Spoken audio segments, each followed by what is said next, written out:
Tea time on day 3 and the number is 60. That's how much England are ahead after what was again a session that you can question a number of tactics, this time from the England captain. We had that discussion yesterday about how Virat Kohli perhaps let the game drift and let England get away. Well, Joe Root returned the favour. Ravindra Jadeja innings that you'll remember for a while is what we've seen. So to talk about all that, ESPN Cricinfo Match Day's Tea Time Show, Ajit Agarkar with me in studio, Monty Panesar in London, and we'll also be joined by Deputy Editor Nagaraj Golapuri outside the Oval in just a bit. I'll talk about Mohammad Shami a little later and what he needs to do to get a wicket after bowling the way he did in that last over, beating Cook 3 times out of 4. But that session again, has things been neutralised for you, or do we have a... Well, I mean, it's definitely given India a bit more of a chance than what would have happened if they'd conceded a lead of over 100, which looked likely. Even a 70-75 run lead, but Jadeja batted beautifully. I think that's the kind of ability he has. Hopefully, that's a turning point in his sort of batting career for India, especially when they travel. Because if he can bat as well as he did, the composure, the calm usually comes and tries to slog everything or tries to hit everything. Not slog might be too harsh because he's a proper batsman, but tries to hit from ball one.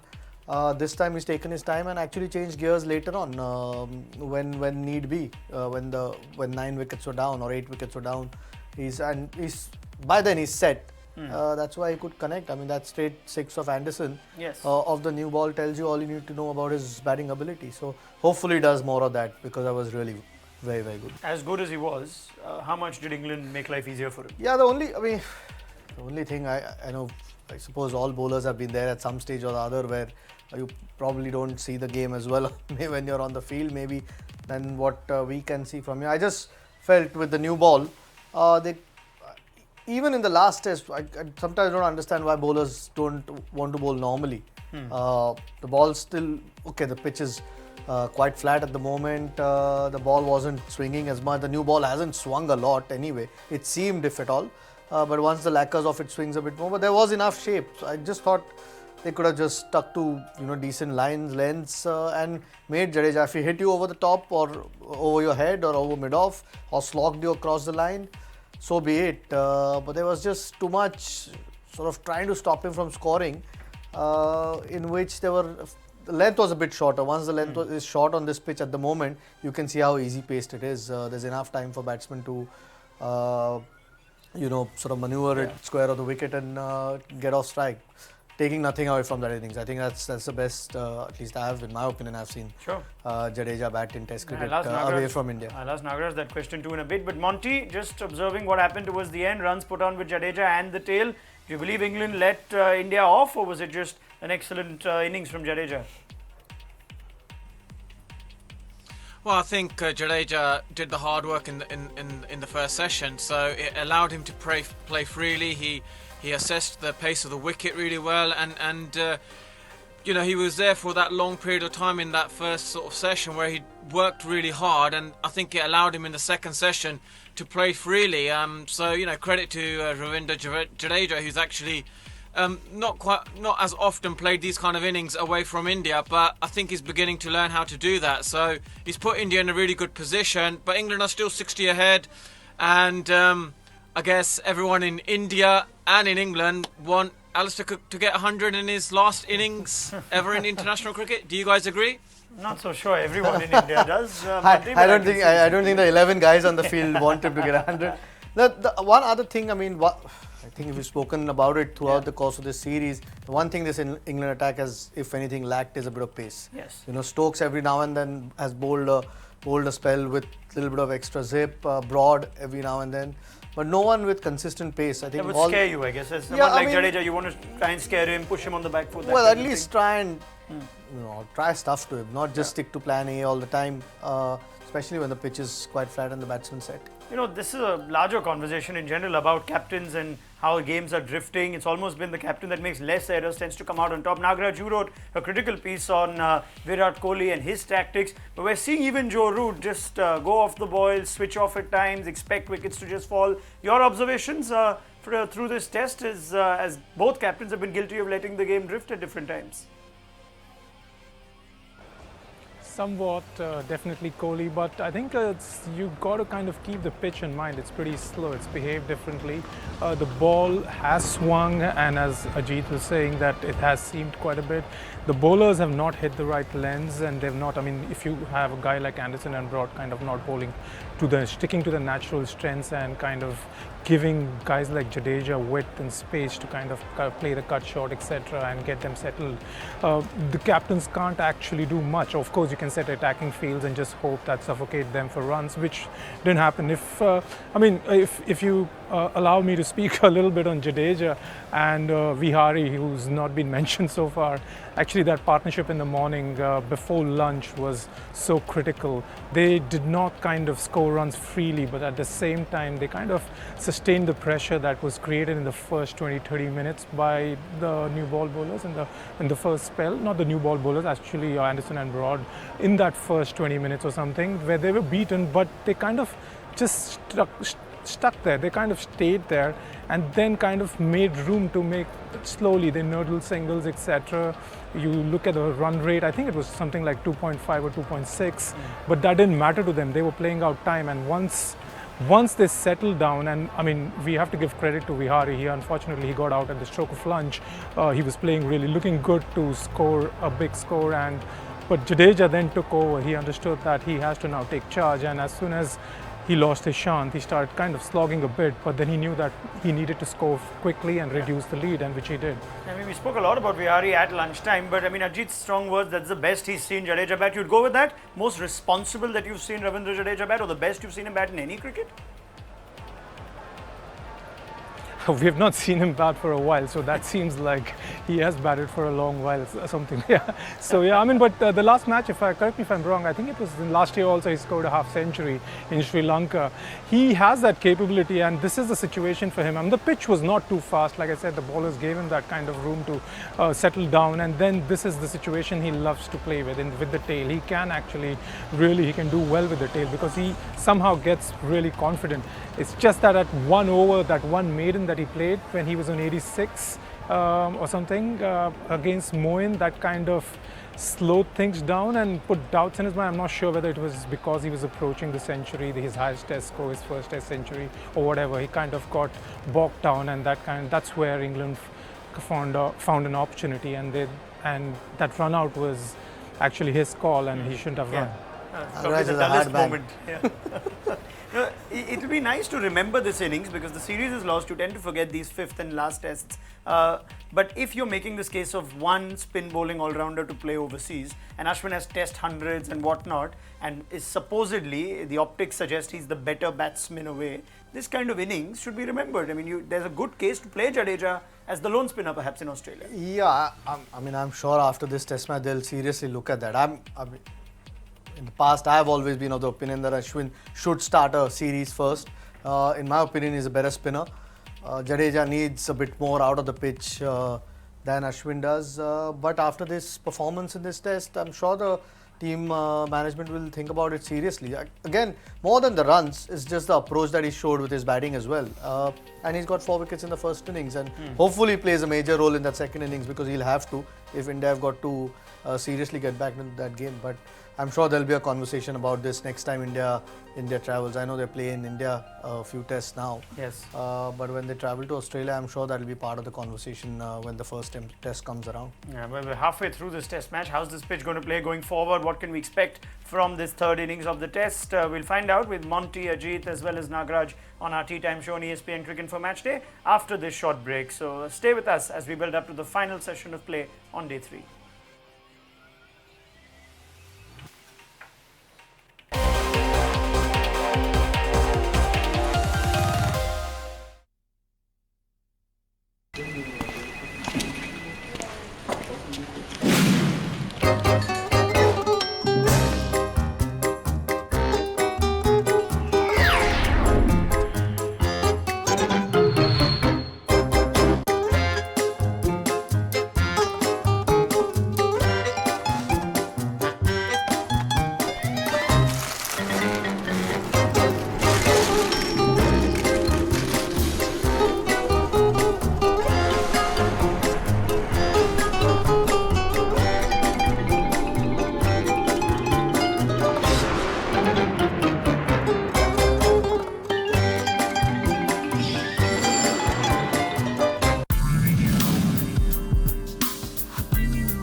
has the best of the England-India series on ESPN Cricket.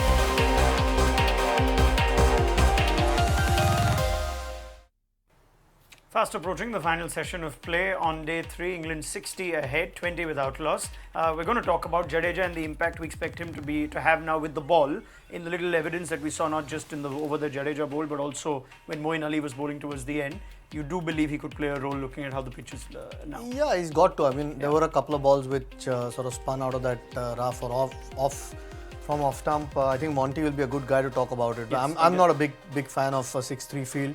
I think with two left-handers, you probably want them to start driving through the cover, and you can still have your two catchers close into the bat. I don't think these two batters have showed any sort of intent to really whack Jadeja. If they show, you're still in with a chance, but you've got to bowl sort of lines either off stump or outside off and not just stick to the pads. I mean, we saw that in the first innings too, Monty. If you were Jadeja now, you have two left-handers. You've seen a couple pop up from just outside off, but there's still, like Ajit said, a heavy leg side field. He's trying to almost get batsmen caught at leg slip off the face rather than try and pop one up. What would you be telling your captain right now? How would you want to bowl, or what would you want the captain, if you were captain, what would you want to be telling Jadeja on how to bowl? Well, I'll be telling Jadeja to attack the rough, look to bowl slightly outside off stump, get the left-handers driving into the covers. Either he's got the option to have a cover fielder there, or actually bring point if he feels that he's not too confident in that field set, because sometimes spinners they just bowl slightly too full or they lose their shape because of that. They just feel a little bit under pressure with not having a cover fielder there. So look to bowl slightly outside off and look to attack that rough. By attacking the rough with the new ball, he may get some to spin and bite. He may get the odd one to skid on with the hitting the leather, so he can attack both sides of the edges.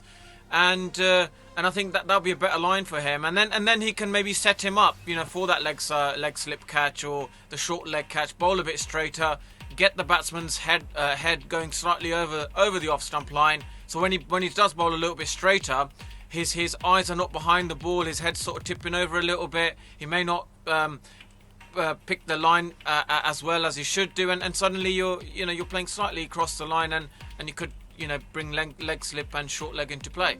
It seems like Jadeja is the kind of bowler that doesn't mind the protection. And again, Nagaraj, I'll come back to you. As far as Virat Kohli's tactics go and what he could improve on, or what Ajit saying he's not a fan of this 6-3 field. Jadeja tending to drift onto the pads too often. What's the line you'd like to see him bowl now, given we think he'll have an impact in this innings? Well, I'm not a cricketer to point out anything which line they should bowl. But Jadeja himself said a couple of days back, what he said was the reason he was bowling to this kind of field, the plan was that they want to cut down on runs. But here they have the luxury of, in the sense like the lead is not so big now, they have to attack. But what the team management is thinking, we won't know till the end of the day. But yeah, I mean, attack is better than defend right now. Go defensive, because India would hope that they have the edge now slightly, even if England have a smaller lead. All right, Nagaraj, thank you for your thoughts from outside the Oval. We'll get them as this test match comes along. Nagaraj Kolhapuri, Deputy Editor of ESPN Cricinfo. Would you go with that? India reasonably happy, or you think there's... No, I think if they get a couple of wickets, they'll be happy. If they get England to 64-2, they'd be happy. But at the moment, the thing, at least it brought the test match a lot closer, that Jadeja's innings. Otherwise, England probably would be about 150 ahead at the moment, and India nothing but trying to defend as much as they can. So, yeah, but I mean, the best way to stop runs, I don't understand this tactic of, I understand it was the first day, so it's a lot tougher for a spinner, but it's not as if you're bowling to a Matthew Hayden or Adam Gilchrist who are going to try and whack you every ball. These guys take their time, so if you can get them out, that's the best way you'll stop runs. I mean, especially now. We saw a couple of balls pop. I think all you need is one to get a wicket, and there'll be enough doubts for the rest of the batters to follow. I mean, Monty, at what point in this innings can we expect India's heads to drop? Because it's that stage, series is gone. They're probably thinking of the flight back home, and England are 60 ahead. This first 20-30 minutes could be big in this session. Now, they get a wicket or so, and we might have an interesting game. If England get to stumps comfortably 120 odd ahead, and this may just be a long 2 days for India then. Well, I think Indian seam bowlers and also Jadeja, they all can't fall into that trap where they did on the second day of the first session, where they were very desperate to get wickets. They may not get wickets in the first half an hour or an hour, or they may come later. But whenever they do, they are this Indian team is very good at as a team putting a pressure on the new batsman coming in, and they're very good at putting pressure to the new batsman and actually creating a lot of doubt in England's dressing room, and suddenly you'll see a huge collapse. So they've got to not go and chase wickets. They've got to go back to bowling what they did in that first day, was good line and lengths, protect their rhythm and keep bowling good balls for long periods of time, and eventually they will get their rewards. And if they start searching for wickets, you can see that you suddenly bowl a bit too straight, or you give a 4, or you bowl a little bit full. If you keep bowling the sort of repeatable balls, and then suddenly get change it with your way swing and the in swing, at least they attack in, and also when they do get that wicket, when the next batsman does come in, they've already got a good rhythm of overs behind them, and suddenly you see that collapse. And I think